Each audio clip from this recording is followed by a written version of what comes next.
முதல்ல 6 பைகளை கொண்டு ஆரம்பித்தேன். ஸோ அது வந்து கீரைகள், முள்ளங்கி, அப்படி நிறைய காய்கறிகளும் வந்து நல்லா ஃப்ரெஷ்ஷாக இருக்குது. இதை வந்து நம்ம வந்து இடத்த கொஞ்சம் மாற்றிக்கலாம். கொஞ்சம் பெருசாக உள்ளது வேறு இடத்துக்கு கொண்டு போனால் ஈஸியாக வந்து தூக்கிட்டு கொண்டு போய் அடுத்த இடத்துக்கெல்லாம் நம்ம மூவ் பண்ணி வச்சிடலாம். சமையல் பண்ணும்போது ரொம்பவும் டேஸ்ட்டாகவும் இருந்துச்சு. குழந்தைகளும் அதை அந்த உணவுகளை அந்த காய்கறிகளை விரும்பி சாப்பிட ஆரம்பித்தாங்க.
வணக்கம்.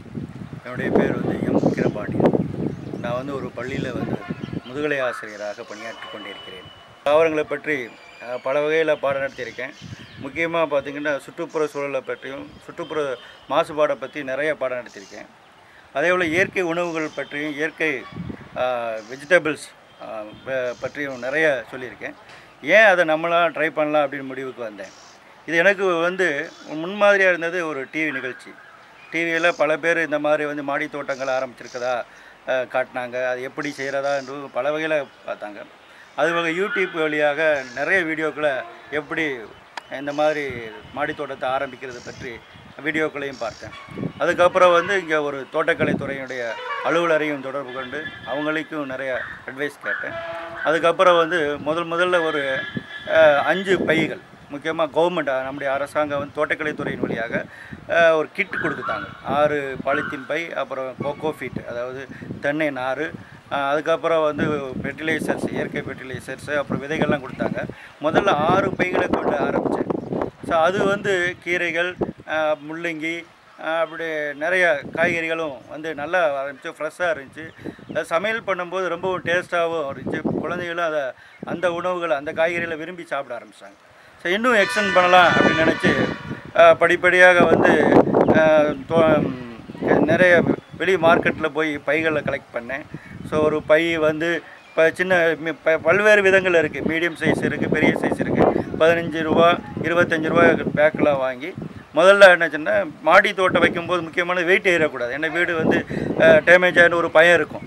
ஸோ அதனால் முதல்ல மாடி தோட்டத்தில் என்ன செய்யணுன்னா பிளாஸ்டிக் பெயிண்ட்டு, சாதாரண அபெக்ஸ் பெயிண்ட் சொல்லுவாங்க, அதை வந்து என்ன செய்யணும் ஒரு 2 கோட்டிங் கொடுத்துடணும். அப்போ தான் தண்ணி வடிஞ்சாலும் கீழே இறங்காமல் அது வழிஞ்சு மறுபடியும் ஓடிடும்.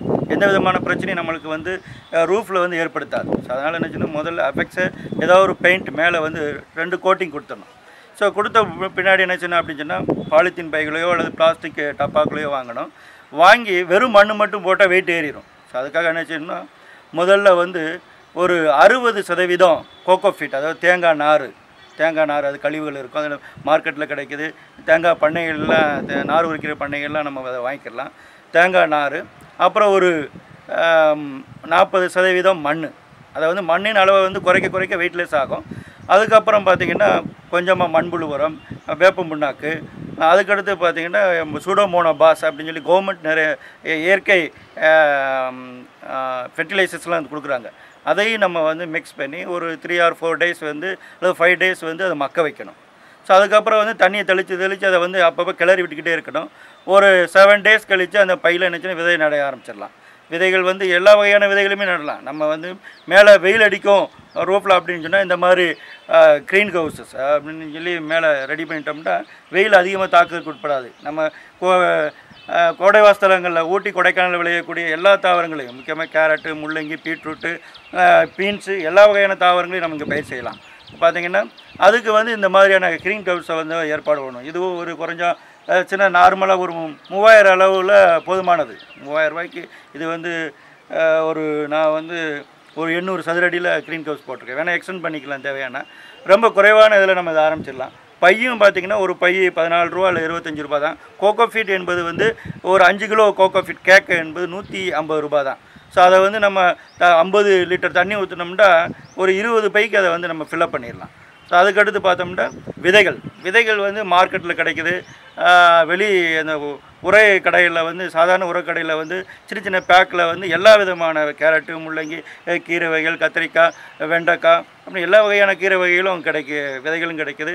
ஸோ அதை சின்ன சின்ன பேக்கில் கிடைக்கும். அதை வந்து நம்ம வந்து அந்த பையில் நம்ம ரெடி பண்ணி வச்சுருக்க பையில் வந்து போட்டு தண்ணியை வந்து ரொம்ப அதிகமாக ஊற்றிடக்கூடாது. ஆரம்பத்தில் முளைக்கும் போது கையை வச்சு லைட்டாக மேலே எல்லாம் பரவலாக தெளித்து விடணும். அதுக்கடுத்து பார்த்தீங்கன்னா முளைக்க ஆரம்பித்த உடனே ஃபெர்டிலைசர்ஸ் அப்படின்னு பார்த்தோம்னா செயற்கை உரங்கள் போட வேண்டிய அவசியமே இல்லை. ஸோ அப்பப்போ தேவை ஏற்படும் போது மண்புழு உரங்களை கரைச்சி கூட ஊற்றலாம். அதுக்கடுத்து பார்த்தோம்னா வேப்ப புண்ணாக்கு, கடலை புண்ணாக்கு ரெண்டையும் இணைச்சுன்னா முன்கூட்டியே ஊற வச்சு மறுநாள் காலையில் அதை வந்து நிறைய தண்ணியை ஊற்றி கலக்கி வேர்களில் வந்து இணைச்சலாம் ஊற்றி விடலாம். ஸோ அதுக்கடுத்து பார்த்தோம்னா நிறையா ஆட்டுச்சாணம் என்பது ரொம்பையும் வச்சோம்னா இறந்து போயிடும் செடிகள். அதனால் கொஞ்சம் கொஞ்சமாக தூரில் போட்டு தண்ணி ஊற்றணும். அதே போல் பார்த்திங்கன்னா ஒரு வாரத்துக்கு ஒரு தடவை பையை வந்து மண்ணை வந்து கிளறி விட்டால் தான் ஃப்ரெஷ்ஷாக புது வேர்கள் முளைக்கும். நிறைய வந்து மறுபடியும் துளிர் விட ஆரம்பிக்கும். புதிய பூக்கள் வந்து பூக்க ஆரம்பிக்கும். ஸோ இது வந்து இந்த காய்கறிகள் அப்படின்னு பார்த்தோம்னா நல்லாவும் பெருசாகவும் இருக்கும், டேஸ்ட்டாகவும் இருக்கும். செயற்கை உரங்களோ அல்லது பூச்சிக்கொல்லி மருந்துகளோ பயன்படுத்துவது வந்து பல்வேறு வகையில் நம்ம தீங்கு விளைவிக்கலாம். ஸ்லோ பாய்சன் கூட சொல்லுவாங்க. ஸோ இது இயற்கையாக இருக்கக்கூடிய அந்த உணவை சாப்பிட்றதுக்கு இந்த மாதிரி புதிய வகையாக முயற்சி பண்ணி எல்லோரும் செஞ்சோம்னா இயற்கை உணவு கிடைக்கிறது மட்டும் இல்லாமல் சுற்றுப்புறச் சூழலையும் மாசுபடாமல் பார்த்துக்கலாம். அதே போல் மைண்ட் ரிலாக்ஸேஷன் நம்ம வந்து மன அழுத்தங்கள்லேருந்து விடுபடணும்னா இந்த மாதிரி மாடி தோட்டங்களை அமைச்சு அது செடிகளை பராமரிக்கிறது, வளர்ச்சியை பார்க்குறது, அதுக்கு முளைக்கிறத பார்க்குறது, அதுக்கு உரம் போடுறது, இந்த மாதிரி வேலைகளை சின்ன சின்ன வேலைகளை செய்யும்போது உடல் வந்து ஃப்ரெஷ்காக இருக்கிறதோட மனசும் புத்துணர்வோடு இருக்கும் என்று எனக்கு அந்த அனுபவங்கள் வந்து ஏற்பட்டிருக்கு.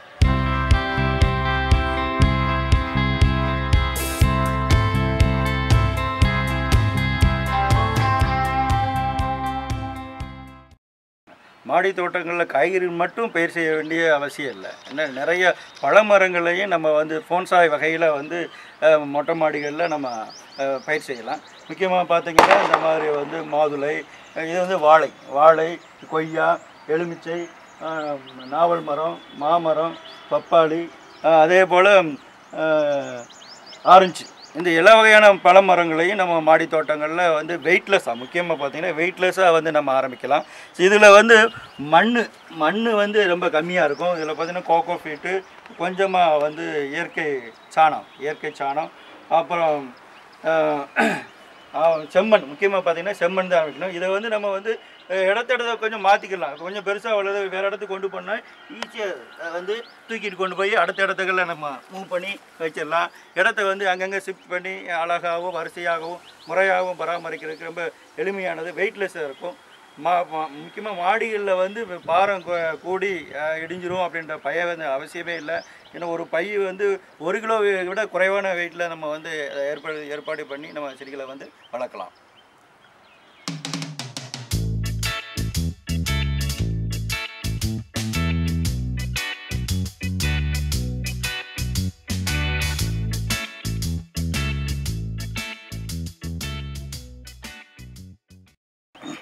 இந்த மாடி தோட்டங்களில் பெரும்பான்மை எல்லா பயிர்களுமே பயிர் செய்யலாம். நான் என்னுடைய மாடி தோட்டத்தில் பார்த்தீங்கன்னா முக்கியமாக பார்த்தீங்கன்னா தக்காளி, கத்தரிக்காய், கொத்தவரக்காய், சீனிய அவரைக்காய், அப்புறம் பாலாக்கீரை, கீரையில் பாலாக்கீரை, அரைக்கீரை, தண்டங்கீரை, சிறுகீரை, அப்புறம் வந்து அதே போல் காய்கறிகளில் அப்படின்னு பார்த்தீங்கன்னா வெண்டைக்காய், அதுக்கடுத்து வந்து செடி வகைகள் அப்படின்னு பார்த்தீங்கன்னா கம்பு, மக்காச்சோளம், அதுக்கடுத்து மிளகாயில் பல்வேறு வகையான மிளகாய் இருக்குது. குடை மிளகாய், நீல வாக்கில் வளரக்கூடிய மிளகாய் இருக்குது.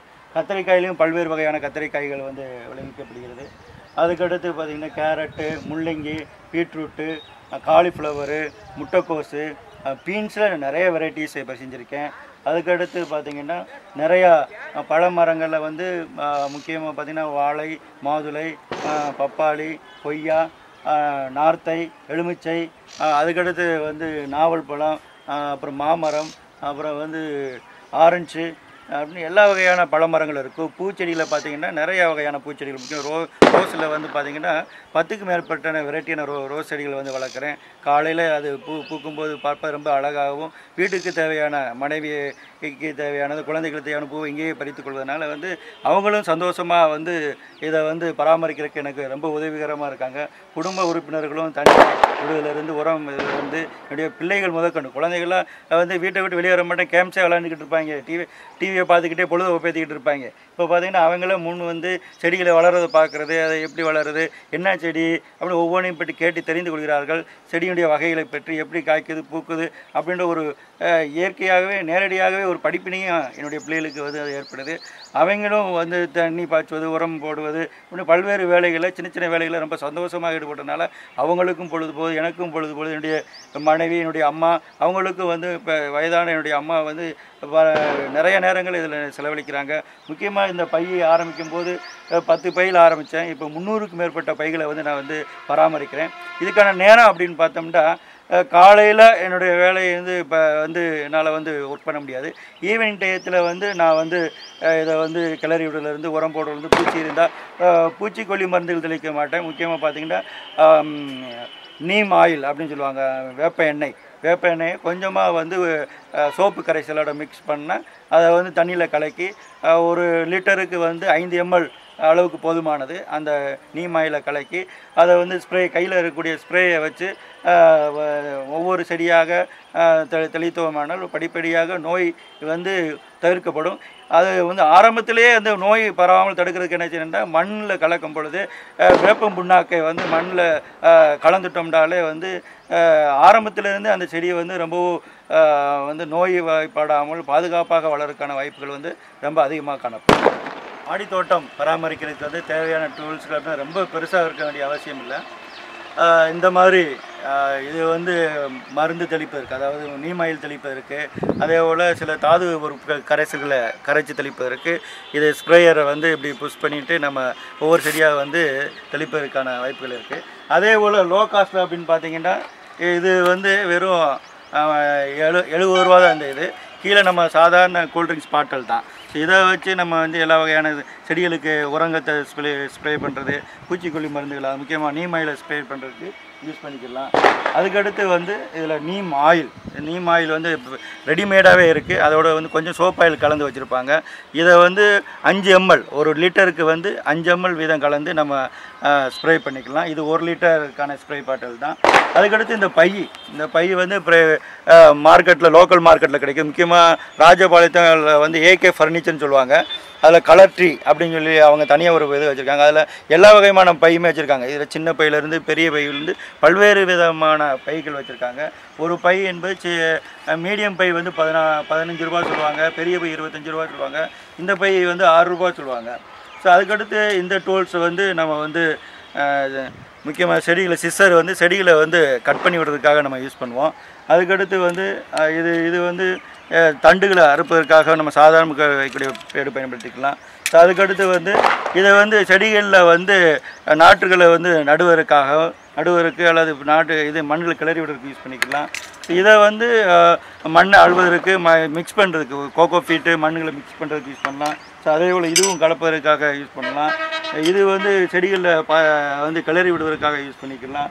அதே போல் இது மண் அழுவதற்காக யூஸ் பண்ணிக்கிறாங்க. இது வந்து சாதாரண கயிறு வந்து செடிகளை வந்து குச்சி ஊண்டி கட்டுவதற்காக யூஸ் பண்ணலாம். ரொம்ப குறைவான டூல்ஸில் பயன்படுத்தி நம்ம மாடித்தோட்டம் வந்து எளிய வகையில் நம்ம வந்து ஆரம்பிச்சிடலாம். ரொம்ப அதாவது ஆரம்பிக்கும் போது ஒரு 5000 ரூபாயிலேருந்து 10,000 ரூபாய் வரைக்கும் பெரிய லெவலில் ஆரம்பிக்கிறது செலவாகும்.